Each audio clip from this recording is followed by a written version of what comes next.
नमस्कार. आपण पाहत आहात जनजागृती लाईव्ह न्यूज. सातारी ग्रामपंचायतचा अजब कारभार. सातारीतील घंटागाडी व कचरा कुंडी पडली धुळखात.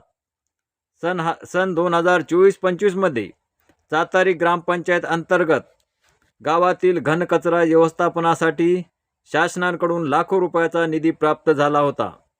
शासनाच्या ध्येयधोरणानुसार गावातील कचऱ्याची गावातच विल्हेवाट लावून गाव स्वच्छ व निर्मळ बनविणे हा उद्देश होता.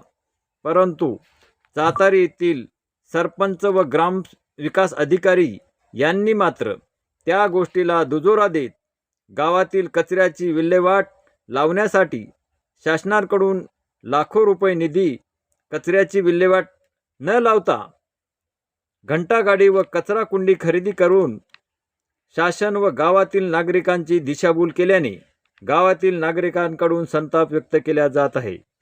घंटागाडी व कचरा कुंडी गावामध्ये धुळखात पडली आहे, तेव्हा वरिष्ठ अधिकारी या गोष्टीकडे लक्ष देतील का, असा प्रश्न गावातील सुज्ञ नागरिकांकडून करण्यात येत आहे.